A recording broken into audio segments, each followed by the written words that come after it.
बेटा last class में हम लोगों ने IUPAC तो ख़त्म कर दी थी, राइट। और IUPAC ख़त्म करने के बाद हमारे पास हम लोग आगे पहुँचे थे केमिकल प्रॉपर्टीज़ ऑफ कार्बन की तरफ हम लोग पहुँचे थे, राइट। अच्छा, क्या मैंने आप लोगों से इंटेंस क्वेश्चन डिस्कस कर लिए थे ड्यूरिंग वीडियो या नहीं करे थे? तो मेरे पास पहला क्वेश्चन है, how many structural isomers can you draw for pentane. Pentane के लिए आप कितने स्ट्रक्चरल आइसोमर्स बना सकते हैं? सिंपल है, 5 कार्बन बना देना पहला। तो भाई सबसे पहला पेंटेन का स्ट्रक्चरल आइसोमर तो हमारे पास ये हो जाएगा। दूसरा मेरे पास 3 4 5 हो जाएगा। तीसरा मेरे पास ये हो जाएगा। ये आइसोमर पॉसिबल, ठीक है। नेक्स्ट है, what are the 2 properties of carbon which lead to the huge number of carbon that we see around us. क्या क्या थे? कैटिनेशन और दूसरी टेट्रावैलेंसी, ठीक है। तीसरी ability to form multiple bonds. What will be the electron dot structure for cyclopentane. बना लेंगे साइक्लोपेंटेन का इलेक्ट्रॉन डॉट स्ट्रक्चर, सिखाया था आप लोगों को। कुछ साइक्लोपेंटेन पहले बनाना भैया, ये बना देना। और यहाँ पर आपको पता है CH2 CH2 CH2 CH2 CH2 है ना, कार्बन। भाई इसका एक का बना देता हूँ, जैसे हमारे पास ये कार्बन हो गए तो ऐसा बनेगा भाई, ये एक कार्बन हो गया। अब इसका डॉट स्ट्रक्चर बनाया तुम लोगों को, तो कार्बन के आउटर मोस्ट शेल में 1 2 3 4, राइट। अब ये हमारे पास आ गया 1 2 3 4। तो अब इस कार्बन का बनाता हूँ मैं, सब में CH2 है तो एक हाइड्रोजन होगा इधर, एक हाइड्रोजन होगा इधर। ऐसी इसमें हमारे पास क्या होगा, एक हाइड्रोजन होगा इधर, एक हाइड्रोजन होगा इधर। तो देखो ये कार्बन हमारे पास क्या क्या कर सकता है, इसके साथ बनाएगा, इसके साथ बनाएगा, इसके साथ बनाएगा, इसके साथ वाले के साथ ही बनाएगा। तो ये रहा, ये कार्बन इससे एक शेयर करेगा। ये हाइड्रोजन का बनाना है तो ये हाइड्रोजन का ऐसे दिखा दें, इस कार्बन, इस हाइड्रोजन ने इस कार्बन के साथ एक लिया हुआ तो ऐसे दिखा दें। समझ में आ रहा है? सिमिलरली इस कार्बन का ये वाला लेगा, भाई इस कार्बन ने इसका ये वाला लिया है तो ये भी हमारे पास इस कार्बन शेयर करेगा तो इस कार्बन का। समझ में आ रहा है ना सारी कहानी? फिर ऐसे यहाँ पे एक और कार्बन होगा, फिर उसका बना देना। तो ये इलेक्ट्रॉन डॉट स्ट्रक्चर हो जाएगा, जिसकी हमने बहुत अच्छे से प्रैक्टिस कर ली। नेक्स्ट है, right the structure of the following compounds. यहाँ पर आप लोगों से बोल रखा है इथेनॉइक एसिड। बन गया इथेनॉइक एसिड, तो CH3COOH इथेनॉइक एसिड है। नेक्स्ट है आपके पास ब्रोमोपेंटेन, कहीं पे नाम कुछ नहीं दिया है तो इसका मतलब 1 पोजीशन पे आपका 1 2 3 4 5 क्या हो गया, ये ब्रोमोपेंटेन। अगला क्या है, ब्यूटेनोन, ठीक है। 4 कार्बन लगाएंगे, ब्यूटेन बना देंगे और यहाँ पे डबल बॉन्ड O लगा देंगे, ये आ गया ब्यूटेनोन। अगला क्या है, हेक्सेनल। 6 कार्बन पे लास्ट वाला कार्बन पे क्या लगेगा हेक्सेनल में, मतलब एल्डिहाइड ग्रुप, वेरी गुड। तो CHO, ठीक है। तो ये हेक्सेनल हो गया। नेक्स्ट है, are structure isomers possible for bromopentane. क्या ब्रोमोपेंटेन के लिए आइसोमर्स पॉसिबल है? तो आंसर क्या आएगा, यस और नो? हाँ जी, पॉसिबल हैं, बिल्कुल है भाई। ब्रोमोपेंटेन तो सिंपल ही है। पहली बात तो आप कितने सारे हैं देखो, पहले तो आप ब्रोमीन की पोजीशन चेंज कर दो, देखो ये बन जाएगा 1 ब्रोमोपेंटेन, फिर मेरे पास ये बन जाएगा 2 ब्रोमोपेंटेन। अब एक काम करो, कार्बन की ब्रांचिंग कर दो, है ना, बहुत सारे बन जाएंगे, 1 2 3 4 और एक 5। अब यहाँ पे Br लगा दो, ठीक है। फिर अगला में कंपाउंड तो सेम रखो, यहाँ पे Br लगा दो, फिर अगले में इधर Br लगा दो, फिर अगले में इधर Br लगा दो, तो बहुत सारे कंपाउंड होते जाएंगे। फिर कार्बन की और चेंज करो, ये देखो ऐसे, फिर यहाँ Br लगा दो। लेकिन देखो यहाँ पे Br, यहाँ पे Br, यहाँ पे Br और यहाँ पे Br, नाम सेम रहेगा सब में। यानी कि अगर आपसे पूछ ले ऐसा कोई कंपाउंड है जिसमें आपके पास ब्रोमीन का या ब्रोमोपेंटेन का सिर्फ एक ही आइसोमर बन सकता है, तो आप कहना यस ये है वो स्ट्रक्चर, क्योंकि इसमें आप कहीं पे ब्रोमीन फिट कर दोगे किसी भी कार्बन पर तो उसका सब जगह से नाम क्या आएगा, सेम आएगा। क्लियर है? तो ये कहानी थी आपके पास। नेक्स्ट है, how would you name the following compound, CH3 CH2 Br, क्या आ जाएगा, ब्रोमो इथेन, ठीक है। नेक्स्ट है आपके पास ये क्या है, HCHO। देखो HCHO जो कंपाउंड होता है बेटा, ये क्या होता है हमारे पास, मीथेनल, एक ही तो कंपाउंड है। और अगर आप इसका नॉर्मल IUPAC कहते हैं तो बेटा ये हमारे पास आता है फॉर्मेल्डिहाइड। HCHO क्या होता है, फॉर्मेल्डिहाइड। मैं आपको एक चीज शायद बता चुका हूँ, जैसे कि अगर बोल रहा है एसिटाइलिन, क्या बोलता है? एसिटाइलिन, तो नाम देख के तो हमें लगता है कि ये एल्कीन है, लेकिन ये क्या होता है? C ट्रिपल बॉन्ड C, इसको एसिटाइलिन ही बोलते हैं, ठीक है ना? तो इन समझ के डबल बॉन्ड मत लगा देना, C डबल बॉन्ड C। तो एसिटाइलिन ट्रिपल बॉन्ड का कंपाउंड होता है कॉमन नेमिंग में। नेक्स्ट आपके पास क्या आता है? 1 2 3 4 5 और 6 कार्बन है, तो हेक्साइन कंपाउंड आपको सिंपल सा दे रखा है, तो कोई IUPAC से टफ फाइल दी नहीं है। इससे पहले तो कोई आपके पास बीच में वो नहीं थे, बीच इन टेस्ट क्वेश्चन थे कोई? हाँ दे रखा है, what would be the electron dot structure of the molecular formula, जिसमें हमारे पास CO2, तो CO2 का तो डॉट स्ट्रक्चर मैंने ड्यूरिंग क्लास ही बनवा दिया था। नेक्स्ट है सल्फर मॉलिक्यूल का क्या होगा, ये मैंने आपको बनवा दिया था, है ना? रिंग की फॉर्म में इसने बोल रखा है, तो मैंने आपको गोल गोल गोल गोल गोल गोल गोल वाले सारे स्ट्रक्चर हम लोगों ने बना दिए थे। अब हम लोग आ जाते हैं केमिकल प्रॉपर्टीज ऑफ कार्बन पर। देखो बेटा, अब हमारे पास जो केमिकल प्रॉपर्टीज ऑफ कार्बन है उसमें सबसे पहला है कंबशन। कौन सा है?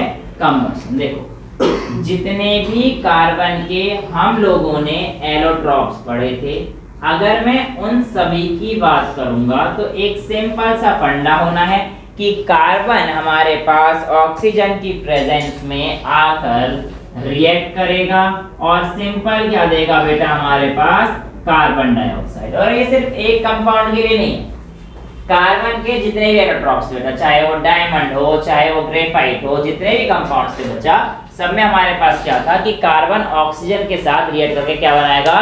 कार्बन डाइऑक्साइड बनाएगा। सिंपल सी कहानी है। अब आराम से एक चीज और समझ लीजिए, ये मैंने आप लोगों को चैप्टर 1 बैलेंसिंग रिएक्शन में भी बहुत आराम से समझाई थी, एक बार दोबारा से बता देता हूं। मैंने कहा था ऑर्गेनिक कंपाउंड यानी कि हाइड्रोकार्बन्स बेसिकली, यानी कि कार्बन और हाइड्रोजन कंपाउंड जब भी हमारे पास ऑक्सीजन के साथ रिएक्ट करते हैं तो उनमें से एक ही चीज निकलती है। क्या निकलती है?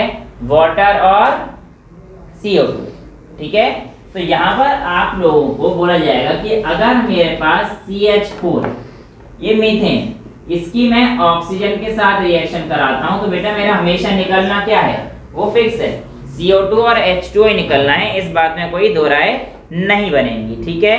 तो ये चीज आप लोगों को पता रहनी चाहिए कि चाहे आपका कोई भी कंपाउंड होगा, अगर वो ऑर्गेनिक है यानी कि कार्बन हाइड्रोजन और ऑक्सीजन के साथ है, अगर आप उसको ऑक्सीडेशन कराएं, कंबशन का मतलब क्या है? आग लगाना, यानी कि ऑक्सीजन की प्रेजेंस में रिएक्ट कराना बेटा, तो वो क्या देगा हमारे पास? CO2 plus H2O। हाँ, इसके साथ साथ जब आग लगती है तो आपको क्या मिलती है?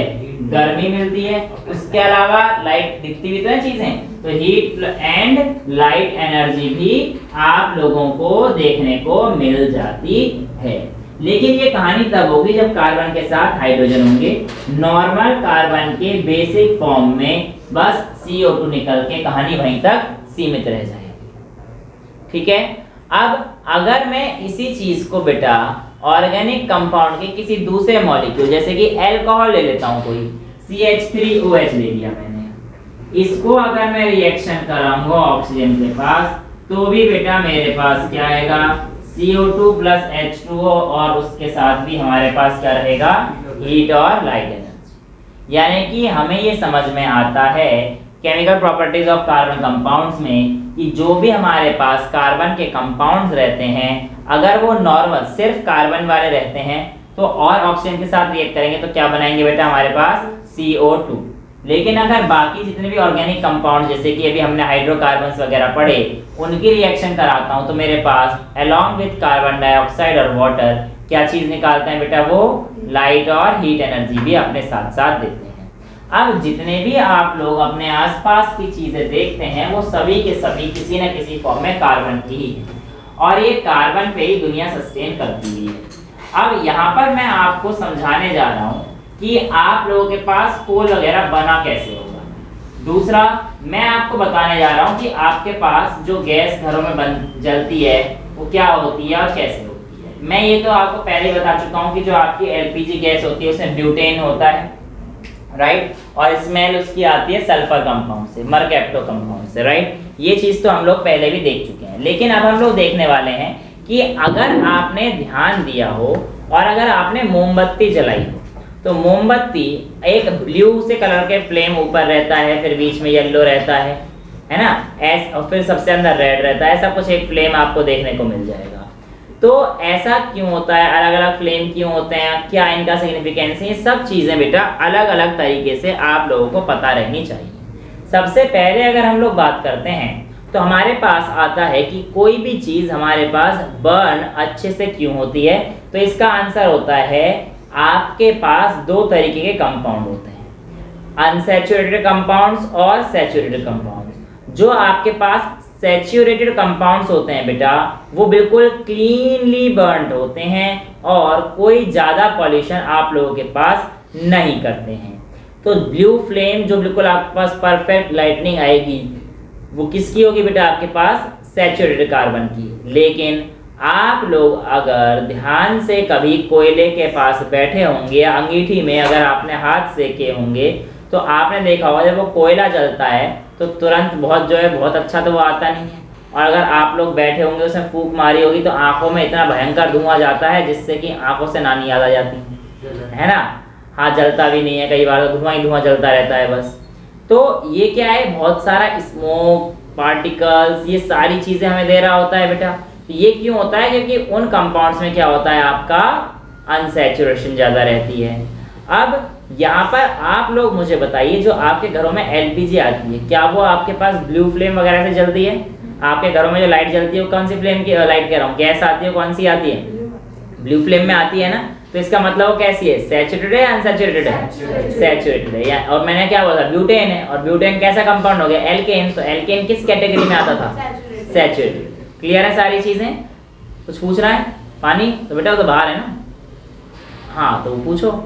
नेक्स्ट हमारे पास क्या रहता है कि जो आप लोगों के पास नया कंपाउंड है अनसैचुरेशन वाला, उसकी अगर हम लोग बात करते हैं तो उसमें हमारे पास क्या आते हैं, सूट एंड डस्ट, यानी कि जब वो बर्न होते हैं तो काला काला धब्बा कुछ रह जाता है।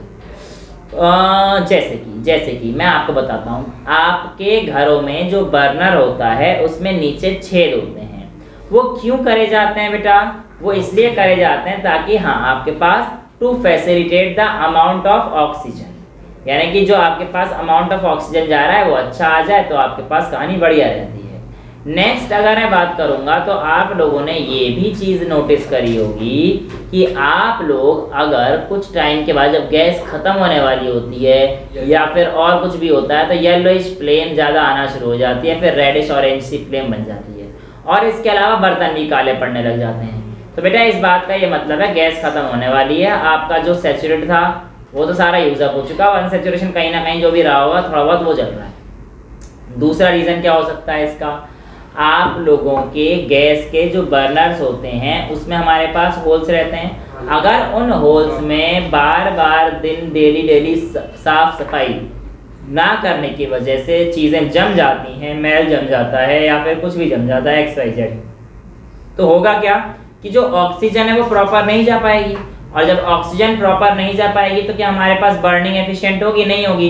लेकिन फ्यूल तो उतना ही लग रहा है पर इनकम्प्लीट कंबशन हो रहा है। तो यहाँ पर क्या हो रहा है हमारे पास, इनकम्प्लीट कंबशन। तो इनकम्प्लीट कंबशन देखो क्या हुआ, फ्यूल तो उतना ही है बट आपके पास देखो ऑक्सीजन है लेकिन कम मात्रा में। ध्यान से सुनना, ये नहीं कि ऑक्सीजन है ही नहीं, ऑक्सीजन है बट उतना फुलफिल नहीं कर पा रहा जितना उसको चाहिए। तो ऐसे केस में हम इसको क्या बोलते हैं, इनकम्प्लीट कंबशन। और इसमें आपका क्या फॉर्म होता है, कोल, तार, डस्ट, ये सारी चीज़ें जो आपके पास आती हैं सब इसमें आती हैं। इवन इसका अच्छा चीज़ तो ये है कि आपके पास जो प्रिंटर की इंक आती है ये वाली, आजकल तो हालांकि दूसरी वाली आने लगी, वरना ये वाली भी यूज़ होती है। ड्रम रोलर जो होता है उसमें इंक का, उसमें भी ये प्रोसेस हमारे पास काम आता है। ठीक है, तो वहाँ पर भी हमारे पास ये कार्बन का इनकम्प्लीट कंबशन करके काम कराया जाता है। ठीक है, तो किसी भी मेटल के अगर नीचे की तरफ अगर आपका कंप्लीट कंबशन नहीं हो रहा है तो इसका मतलब क्या है कि भैया चेक करा लो, क्योंकि उसमें से फ्यूल वेस्ट हो रहा है।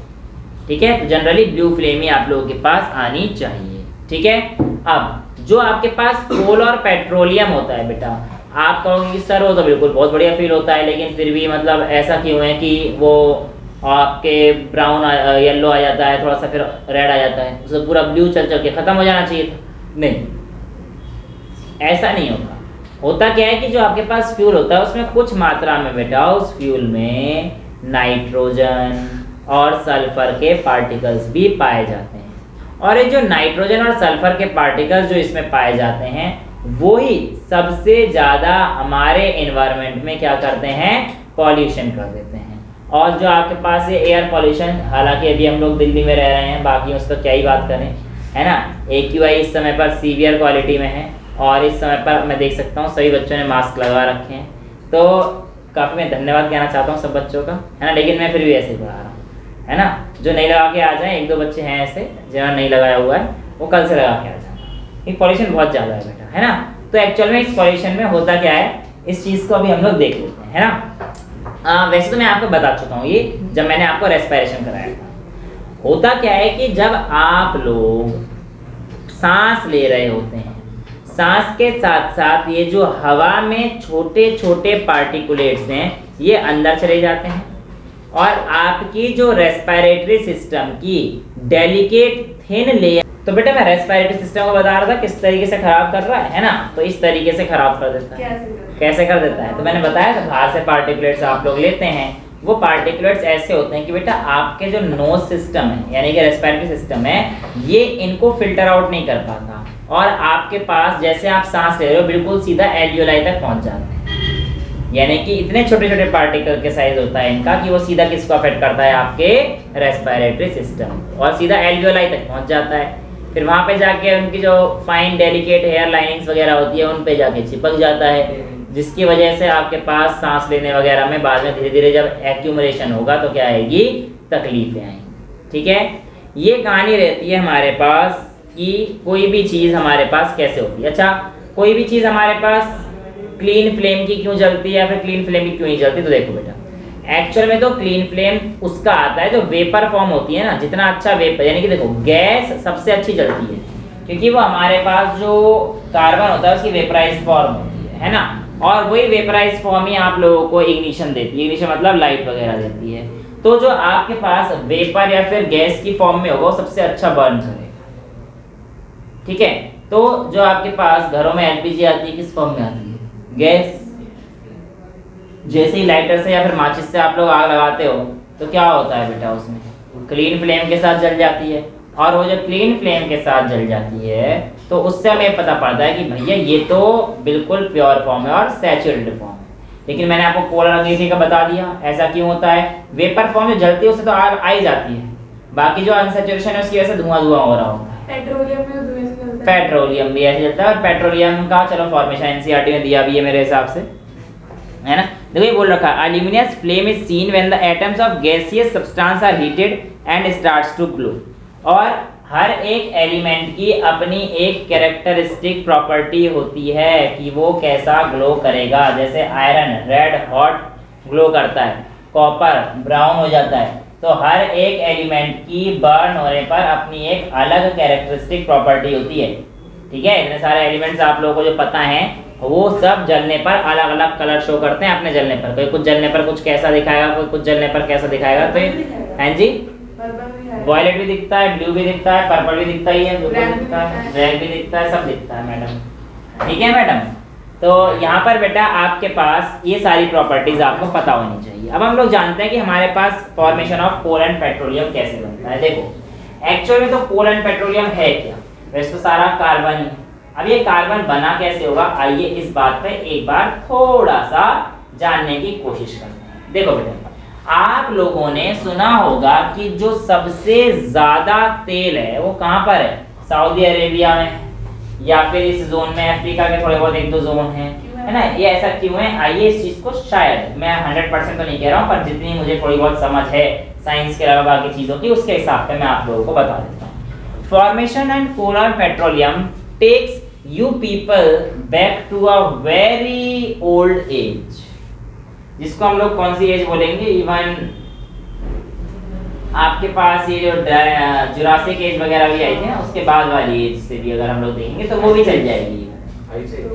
आइस एज बोल, आइस एज तो पुरानी हो गई, लेकिन कहने का मेरा मतलब सुनो क्या है कि आप लोगों के पास जो पेड़ पौधे जानवर वगैरह थे, पर एक बात बताओ, वो सऊदी अरेबिया में मरे हैं क्या सारे जो वहाँ पे सऊदी अरेबिया तो पहले रेगिस्तान ही था, तो फिर है ना। अभी बता रहे हैं, बता तो रहा हूँ कैसे हो रही है।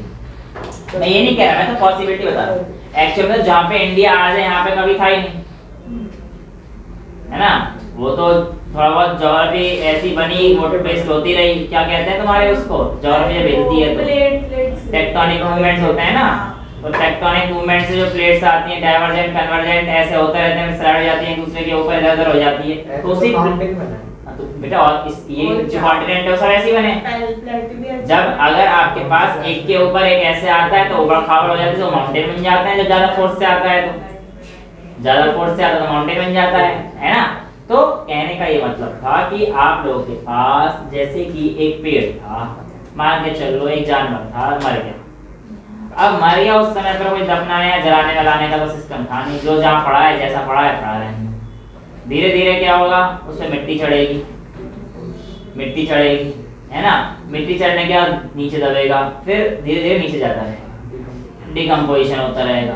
तो जो आप लोग पोलैंड पेट्रोलियम यूज कर रहे हैं, आज का नहीं ये कुछ दिन पहले में लिया और आप धुआंधार गाड़ी में जा रहे हो, अकेले जा रहे हो, फिर भी गाड़ी में जा रहे हो, है ना। गलत बात है, ऐसे नहीं करो भाई। जा रहे हो तो मेरे को भी लेके जाओ कहीं साथ, या मतलब नॉट मेरे को नेसेसरी, बट 4-5 जने जाओ एक साथ, शेयरिंग करो, है ना। तो पेट्रोल वगैरह ऐसे यूज मत करो। देखो कितनी पुरानी बातें रही होंगी, उसके बाद आज आप पेट्रोल यूज कर पा रहे हो, उस पेट्रोल, है ना। तो जहां पर वो क्या हुआ होगा कि वो नीचे धीरे धीरे चले गए होंगे।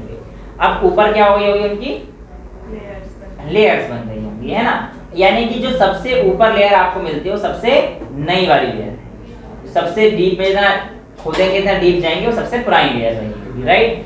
अब हुआ ये है कि आपके पास अर्थ में जितना हम लोग जैसे से नीचे जाते जाएंगे चीजें, वहां पे क्या होता जाता है, प्रेशर थोड़ा सा बढ़ता चला जाता है, क्योंकि डेप्थ के साथ प्रेशर बढ़ जाता है। और इसके अलावा आपको पता है कि अर्थ के पास क्या है, मॉल्टन मैग्मा है, नीचे बहुत और इतना ज्वालामुखी है पूरा, है ना। तो ये सब क्या हो रहा था कि बहुत ज्यादा अमाउंट में इन सबको बर्न कर रहा था, प्रेशर बहुत हाई था। तो इस समय पर हमारे पास इसने एक एग्रीगेट बना लिया जिसको हम लोग बोलते हैं पीट। क्या बोलते हैं, पीट। और वही जो पीट होता है उसी में से हम लोगों ने फिर क्या एक्सट्रैक्ट करना शुरू करा, कोल, उसी पीट में, ठीक है। और जो कोल है फिर उसमें से हम लोग क्या निकालते हैं, petrol and all the other, ठीक है।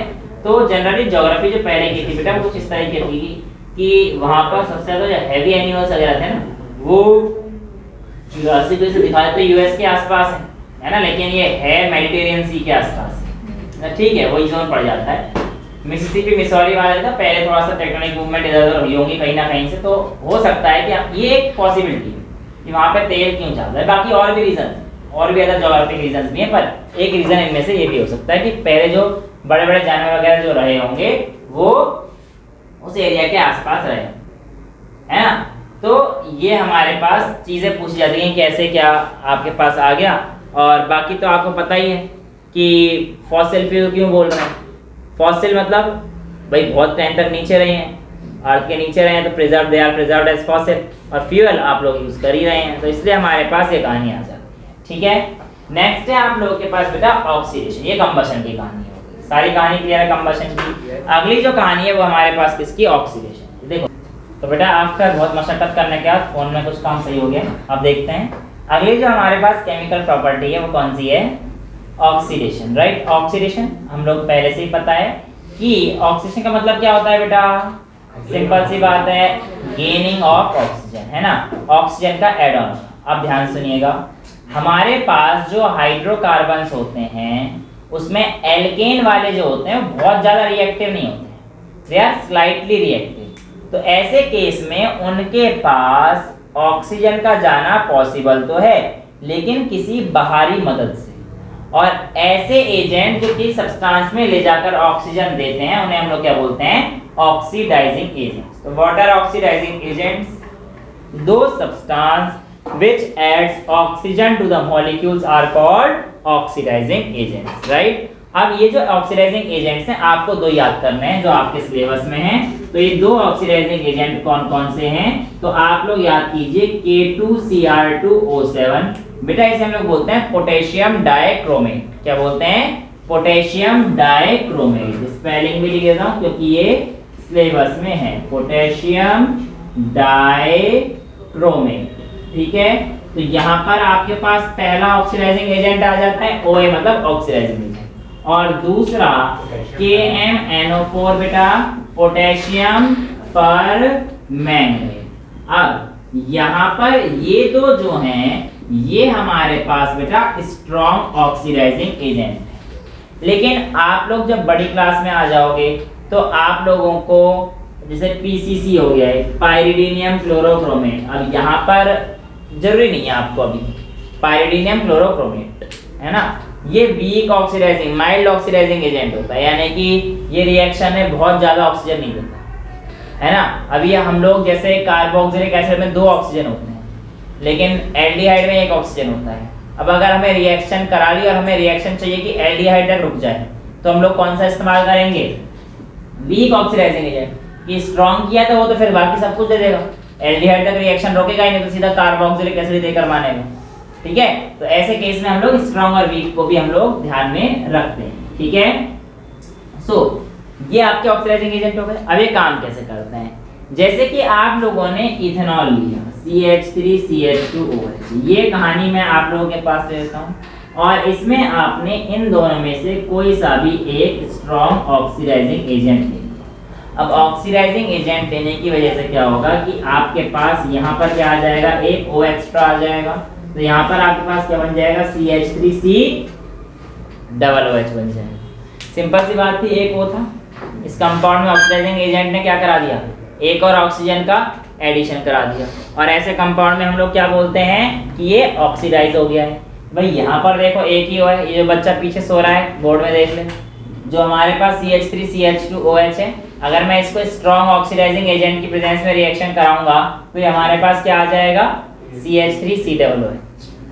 तो ये क्या हो गया, एडिशन ऑफ ऑक्सीजन हो गया, इसलिए हमारे को ये क्या बोला जाता है कि ये ऑक्सीडेशन रिएक्शन है। तो हमें ये भी समझ में आता है कि अल्कोहल को ऑक्सीडाइजिंग एजेंट्स जब रिएक्शन कराते हैं तो वो हमें क्या दे देता है, कार्बोक्सिलिक एसिड दे देता है। ये भी कहा जा सकता है अल्कोहल को जब हम लोग ऑक्सीडाइजिंग एजेंट के साथ रिएक्शन कराते हैं तो हमें क्या मिल जाता है, कार्बोक्सिलिक एसिड मिल जाता है। समझ में आ गई है? अब यहाँ पर ये चीज बोली गई है, alkaline potassium permanganate and acidified potassium dichromate are oxidizing alcohol to acid, that is adding oxygen, that is why they are known as oxidizing agents। ये आप समझ गए, राइट। अगली जो रिएक्शन आती है वो आती है एडिशन रिएक्शन। कौन सी आती है बेटा, एडिशन रिएक्शन। अब यहाँ पर आप लोग एडिशन रिएक्शन को ध्यान से समझेंगे। देखो एडिशन नाम से ही पता पड़ रहा है कोई ना कोई चीज जोड़ रहा है। पहली बात, इस एडिशन रिएक्शन के लिए कंडीशन जनरली तो हमारे पास होती है कि आपके पास दिए गए कंपाउंड में एटलीस्ट एक डबल बॉन्ड या एक ट्रिपल बॉन्ड होना चाहिए, यानी कि उस कंपाउंड के अंदर अनसैचुरेशन प्रेजेंट होना चाहिए।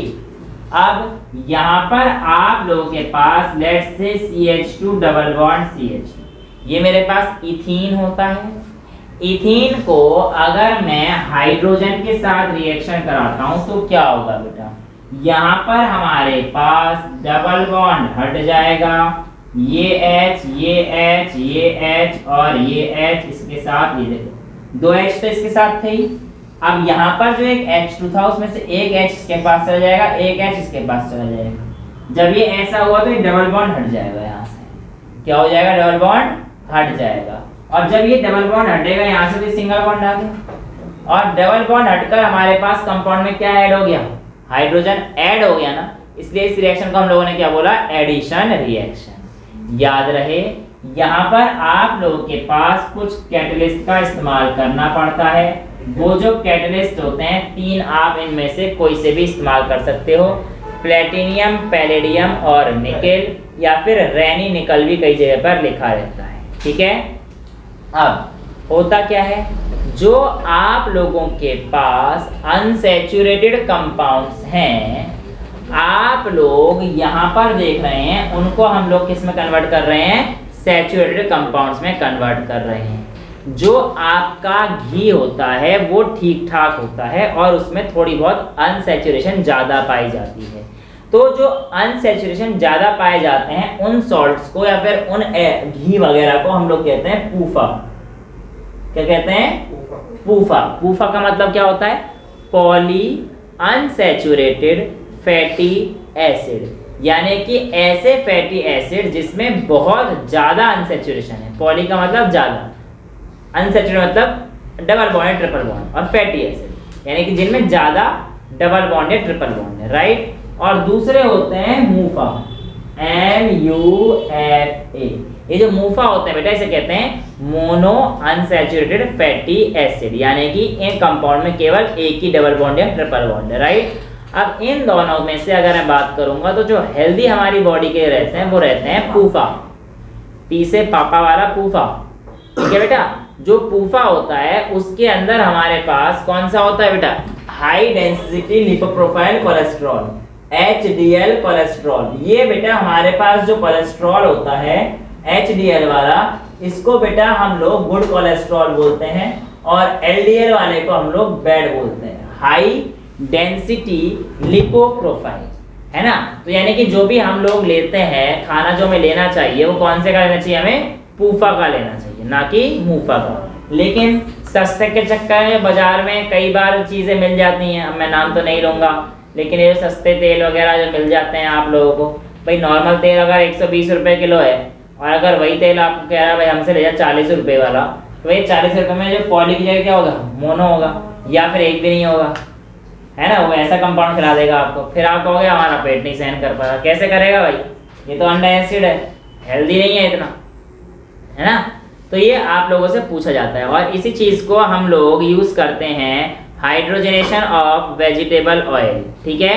तो वेजिटेबल ऑयल हमारे पास क्या होते हैं? Long chain of unsaturated carbon, लेकिन जो एनिमल फैट वगैरह होते हैं उनमें सैचुरेटेड है। तो जनरली एनिमल फैट तो इसमें मिलेगा, ठीक है ना। तो आप लोगों को पता होना चाहिए कि हमारे पास पूफा जो है, हमारे पास क्या होते हैं? देखो इसने बोल रखा है some animal fat have saturated fatty acid which are said to be harmful for health. Oil containing unsaturated fatty acid should be chosen for cooking. समझ में आ गया ना आपको ये चीज़? यानी कि जितने भी आपके पास मूफा है उनको आज से त्याग देंगे, और जो चिकन वगैरह पेल रहे हैं कम पेलो। कहने का मतलब ये है कि एक तो जितना हो सकता है भाई, मैं तो कहूँगा ही सबको नेचर फ्रेंडली बनो, है ना। और हो सकता है कोई डाइट आपको अगर रिक्वायरमेंट की जरूरत तो फिर तो ठीक है, अदरवाइज जितना आप नेचर से या फिर वेजिटेरियन बन सकते हो, ये बस मैं बता सकता हूँ या बोल सकता हूँ। बाकी आप लोगों की जो प्राइवेसी है, आप लोगों की जो पर्सनल चॉइस है, मैं उसको बिल्कुल भी नहीं कहूँगा कि छोड़ मेरी वजह से, बट आई विल सजेस्ट कि switch on to the vegetarian diet. क्या भाई नहीं खाया मैंने 3 साल से, खाओ तो हमको यार। कब से नहीं खाया? 3 साल से नहीं खाया, अच्छी बात। चलिए ये समझ में आ गया आप लोगों को बेटा, यहाँ तक तो कोई दिक्कत नहीं है। अब ये सिंपल ऐसा ही नहीं है कि सिर्फ इसी में रिलेटेड हो भाई, एडिशन रिएक्शन कहीं पे भी हो सकती है। जैसे कि आपसे मैंने कह दिया, देखो ये ट्रिपल बॉन्ड आ गया, ये ट्रिपल बॉन्ड आ गया, अब मैं इसमें हाइड्रोजन मिला रहा हूँ, तो इसका एडिशन रिएक्शन क्या होगा बेटा? डबल बॉन्ड बन जाएगा। अब यहाँ पर H, समझ रहे हो कहानी को? मतलब जैसे कि यहाँ पे तो एक H था, तो यहाँ पे 2 H आ जाएंगे, इसके पास इस कार्बन पे एक भी H था तो एक H आ गया। तो हुआ तो ये ना कि ट्रिपल बॉन्ड की जगह पर आप लोगों ने क्या कर दिया? डबल बॉन्ड बना दिया। कहानी तो वही है, जहाँ पे डबल से सिंगल बना था तो यहाँ पे डबल, ट्रिपल से डबल बन गया। फिर इसकी और हाइड्रोजनेशन कराओगे तो ये किसमें आ जाएगा? कन्वर्ट, दोबारा से ऐसे ही हो जाएगा। यानी कि ये डबल बॉन्ड हटा देना और इसके ऊपर क्या लगा देना? 2 हाइड्रोजन लग जाएंगे। कहानी सारी वही होगी, निकेल प्लेटिनम पैलेडियम की प्रेजेंस, ठीक है। ये आपके पास क्या हुई? Addition reaction. एडिशन में क्या हुआ? रिएक्शन में ऐड हुई कोई चीज, तो इस रिएक्शन में क्या ऐड हुई? हाइड्रोजन ऐड हुआ। दूसरा जो केमिकल प्रॉपर्टीज आती है, और आज की लास्ट कर लेते हैं, वो है सब्स्टिट्यूशन रिएक्शन। कौन सी है बेटा? Substitution reaction. और कौन क्या होती है सब्स्टिट्यूशन रिएक्शन? देखो, सब्स्टिट्यूट यानी कि तू हट मैं तेरी जगह पर आऊंगा, ये कहानी चल रही है ना बेटा। आप देखो ध्यान से, CH4 प्लस क्लोरीन, ये अगर आप रिएक्शन कराते हो, पहली बात तो रिएजेंट जो मैं लिख रहा हूँ ना याद रखना, या तो आप यहाँ पे UV लिख देना या फिर आप सनलाइट लिख देना, ठीक है ना। इसी की प्रेजेंस में ये कहानी पाई जाती है जनरल। तो CH4 में से अगर आप ध्यान से देखेंगे तो बेटा CH4 का मॉलिक्यूल आप लोगों के पास कुछ इस तरीके से होगा। अब आप इसमें Cl का देखेंगे तो Cl भी हमारे पास कुछ इस तरीके से होगा। तो होगा क्या कि एक हाइड्रोजन यहाँ से चला जाएगा, कहेगा तू हट यहाँ से, और एक क्लोरीन यहाँ पर आ जाएगा, तो फाइनली हमारे पास क्या हो जाएगा CH3Cl। तो यहाँ पर हमारे हाँ शाबाश, एक H निकल जाएगा और जो एक Cl बना ये हमारे पास क्या दे देगा, प्लस आपके पास HCl। ठीक है, अब यहाँ पर अगर आप इसको देखोगे तो CH3 H की जगह पर Cl सब्स्टिट्यूट हुआ है ना बेटा, इसलिए उस रिएक्शन को हम लोग क्या बोल रहे हैं, सब्स्टिट्यूशन रिएक्शन। H को हटाकर Cl यहाँ पर आ गया और इसीलिए इस रिएक्शन का नाम क्या पड़ गया, सब्स्टिट्यूशन रिएक्शन। समझ में आ गया बेटा? अच्छा, अब सब्स्टिट्यूशन रिएक्शन में चीजें यहीं तक ही सीमित नहीं होती, आपके पास ये भी डिपेंड करता है कि आपने क्या चीज किस में ली है। क्या चीज किस में मतलब देखो, अगर इसी रिएक्शन में मैं आपसे कह देता हूं, अगर आपने एक्सिस में क्या लिया है, CH4 लिया है, तो CH4 एक्सिस में ले यानी कि मीथेन एक्सिस में लिया है और क्लोरीन के साथ रिएक्शन करा रहे हैं बेटा, तो आपकी रिएक्शन यहीं पर रुक जाएगी और CH3Cl यानी कि क्लोरोमीथेन ये आपके पास मेजर प्रोडक्ट होगा। अगर ये एक्सिस में लिया गया है तो आप लोगों के पास आपका मेजर प्रोडक्ट कौन सा बनेगा, CH3Cl बनेगा। लेकिन अगर आप लोग इसमें Cl2 को एक्सिस में लेते हो तो इसका मतलब तो ये हो गया बेटा आपके पास कि आपके पास क्लोरीन ज्यादा है, तो क्लोरीन तो सब्स्टिट्यूशन ही कर रहा था हर जगह भाई, H को हटा रहा था और Cl के पास जा रहा था। तो देखो इसमें क्या होगा, यहाँ पर पहले तो CH3Cl बनेगा ही, जैसे मैंने आपको दिखाया था, ये तो बनेगा ही बनेगा। लेकिन अब यहाँ पर जो HCl बना, बाकी जो Cl है क्योंकि Cl एक्सिस में रुकेंगे नहीं, वो इसमें देखेंगे कि अच्छा इसमें एक और हाइड्रोजन है, इसकी ऐसी हिम्मत, तो ये क्या कहेंगे, अरे वो H तू हट जा और मैं आ जाऊंगा। एक H को हटाकर एक Cl चला गया। अब यहाँ पर एक और क्या, अच्छा तो एक और हाइड्रोजन बचा हुआ है, तेरी ऐसी की तैसी, ये लो CHCl, ये हो गया डाइक्लोरोमीथेन, ये हो गया क्लोरोफॉर्म, CHCl3 बोलते हैं बेटा इसको, क्लोरोफॉर्म, जिसको आपने देखा होगा नाक में समा के बेहोश कर देते थे ना मूवी में। एक सुंदर सी लड़की जा रही होती किसी रास्ते से, दो गुंडे ओमनी वाली वैन, देखिए CID है ना, ओमनी वाली वैन में जा रहे होते हैं, हाँ वो ओमनी में लेके जाना होता है, तो क्या करते हैं किडनैपर, वो हाथ में कुछ रुमाल डालते हैं ऐसे और यूं सुंघाते हैं लड़की, पता नहीं मतलब वो सूंघ भी नहीं होती, एक्टिंग इतनी अच्छी करते हैं वो लोग, बिना सूंघे बस लड़का आएगा इतना करेगा तो बेहोश हो जाती है ना। तो खैर जो भी है, मजा तो आते था हमारे टाइम पे देखने में हमें। अच्छा अभी इसमें एक और हाइड्रोजन है तो इसको भी उड़ा देगा बेटा CCl को, बेटा इन सब में HCl लिख जाना है, यानी कि सब में HCl तो बन ही रहा है, प्लस HCl सब में बन रहा है। लेकिन HCl देखो यहाँ पर ये जो कंपाउंड आप लोगों ने इतने खुश होकर बताया था CH3Cl और HCl, इसमें जो CH3Cl है वो मेन प्रोडक्ट होता है और HCl बाय प्रोडक्ट होता है, जिसको लिखो या ना लिखो मर्जी है, पर आदत डाल लो कि लिखना है, क्योंकि इसके नंबर 10th में तो कर सकते हैं, 11 12 में जब हम लोग देखेंगे तो ये सारी चीजें हम लोग बाद में डिस्कस कर ही लेंगे, राइट। अब यहाँ पर देखिए CCl4 हमारे पास क्या आ गया, कार्बन टेट्राक्लोराइड, कार्बन पे 4 क्लोरीन है, यहाँ पे एक Cl ऐड हो रहा था और ये ऐड हो, तो यहाँ पे क्या हो रहा है देखो, क्लोरीन सब्स्टिट्यूट हो रहा है ना हाइड्रोजन की जगह, इसलिए इस रिएक्शन का नाम क्या दिया हम लोगों ने, सब्स्टिट्यूशन रिएक्शन। और ये रिएक्शन किसकी प्रेजेंस में होती है, सनलाइट या फिर यूवी लाइट की प्रेजेंस में कराई जाती है, ठीक है। तो यहाँ पर आप लोगों के पास आगे जो टॉपिक है ये है, why is the conversion of ethanol to ethanoic acid is an oxidation reaction. Simple क्या है बेटा आंसर, क्योंकि इसमें एडिशन ऑफ ऑक्सीजन हो रहा है तो इसलिए इसे ऑक्सीडेशन रिएक्शन बोल रहे हैं। नेक्स्ट आपसे बोलता है mixture of oxygen and ethyne is burned for welding, can you tell why a mixture of ethyne and air is not used. क्योंकि बेटा एयर में और भी बहुत सारी इम्प्योरिटीज होती हैं, तो जो हमारे पास फाइनल प्रोडक्ट हमें चाहिए वो नहीं मिल पाएगा और बाकी इम्प्योरिटीज उसमें बर्न कर जाएंगी, जिसकी वजह से जो फाइनल प्रोडक्ट है उसमें क्या आएंगी, मिलावट या फिर बेकार के प्रोडक्ट भी हमारे पास आ जाएंगे, बाय प्रोडक्ट जिनकी हमें जरूरत नहीं। इसीलिए हम लोग इथाइन के साथ वेल्डिंग करते समय प्योर ऑक्सीजन को ही यूज करते हैं, ना कि बाकी एटमॉस्फेरिक गैसेस, ठीक है। नेक्स्ट है some important compounds of carbon, ethanol and ethanoic acid, ये हम लोग अगली क्लास में कर लेंगे। आज के लिए इतना ही करते हैं, that's all for today, thank you so much. सोया कम कर क्लास में।